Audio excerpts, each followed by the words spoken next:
berdiri bersama tundukkan kepala, pejamkan mata sejenak. Bapa yang bersemayam dan kerajaan surga, pagi ini kami adakan mesbah keluarga, mesbah pribadi. Kami boleh naikkan pujian penyembahan pada Bapa di surga. Dan kami juga rindu untuk mendengarkan renungan firman-Mu. Roh Kudus mengurapi hamba-Mu, mengurapi kami yang mendengarkannya. Sucikan hati dan pikiran kami, sehingga firman-Mu menjadi berkat buat kami. Dan kami tidak lupa juga menaikkan doa syafaat pada Bapa di surga. Haleluya.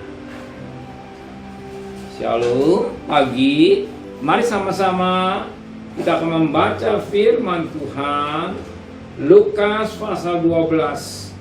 Lukas pasal 12 ayat 13 sampai ayat 21. Lukas pasal 12 ayat 13 sampai ayat 21. Orang kaya yang bodoh. Seorang dari orang banyak itu berkata pada Yesus, "Guru, katakanlah kepada saudaraku supaya berbagi warisan dengan aku." Tapi Yesus berkata kepadanya, "Saudara, siapakah yang telah mengangkat aku menjadi hakim atau pengatara atas kamu?"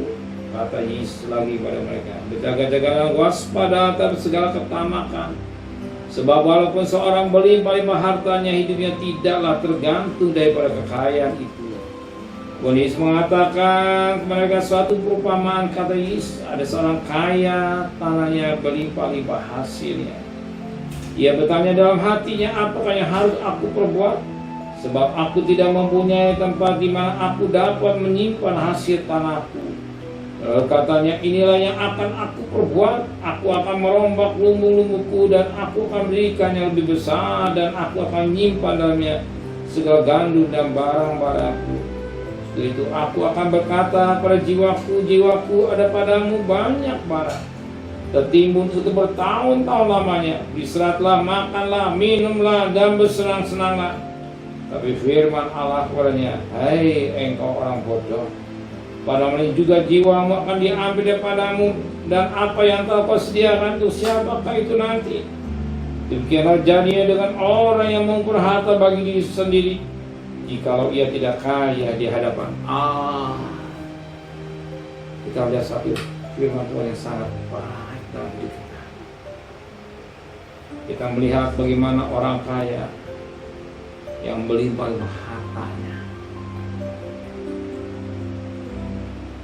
Karena harta yang banyak, dia butuh tempat taruh. Itulah lumbung kau sekarang di bank, di saham ini, perusahaan pabrik ini, pabrik mana, baik, puji Tuhan. Tetapi yang sangat menarik pagi ini, Tuhan mengingatkan kita dalam hal ketamakan.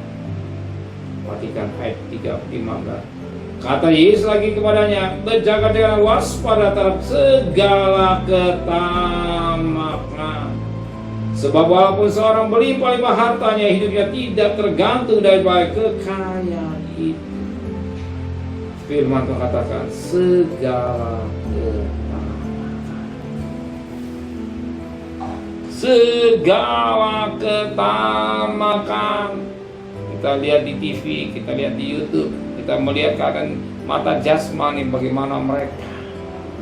Secara jasmani dia tidak kekurangan, tapi karena ketamakan terjadi korupsi, terjadi hal-hal yang gak baik,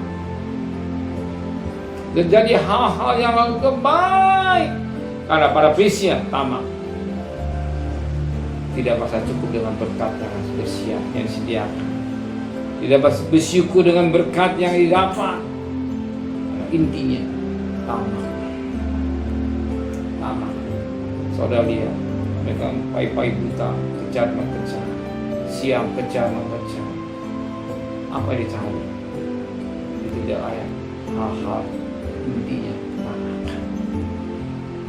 Kita lihat bagaimana kehidupan manusia. Kalau tidak bisa bersyukur dengan berkat-berkat yang Tuhan berikan, ya nanti akan timbul ketamakan. Tapi kalau kita bisa bersyukur dengan berkat-berkat yang Tuhan berikan, otomatis kita bisa menerima berkat dengan baik. Apa yang Tuhan berikan adalah baik. Rumah tangga bahagia, hidup saudara diberkati, anak-anak saudara bahagia, sekalipun hidup sederhana. Karena tamak itu jadilah hal-hal yang tidak baik. Hal-hal yang tidak baik. Disusul oleh apa? Orang sulit untuk mengadakan mesbah baginya. Maka dasar tamak akan waktu. Yesus sediakan waktu buat Tuhan. Ada sabat, ada perhentian buat Tuhan, disiapkan sabat, ada perhentian buat Tuhan. Berapa banyak lama sih kita berikan buat Tuhan? Taruh misalnya sejam, tahu setengah jam bahkan sejam. Maka kita bisa menyembah. Ya, orang nggak ada waktu, nggak ada mesbah untuk Tuhan. Yang selalu hanya akan bekerja tangan, bikin tangan.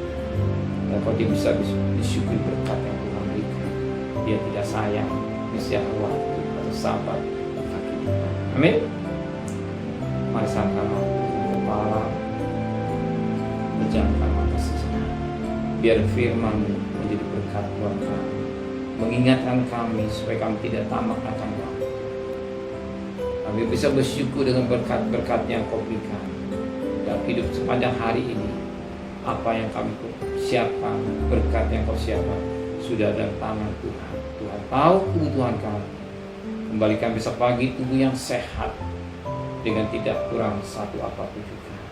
Berkati Bapak Presiden, Wakil Presiden, para Menteri, para Gubernur, para Bupati, para Wali Kota, para camat, para lurah, para RW, para RT, para medis, para dewan pol. Berikan mereka hikmat yang dari surga, terisilah takut kepada Tuhan. Sedang kekasih, terimalah berkat nikmat dari Allah Bapa, cinta kasih sayang dari Tuhan Yesus Kristus, dan berkat Roh Kudus menyertai saudara mulai hari ini sampai Maranatha Tuhan sekalian. Yang cinta Dia katakan amin. Tuhan memberkati.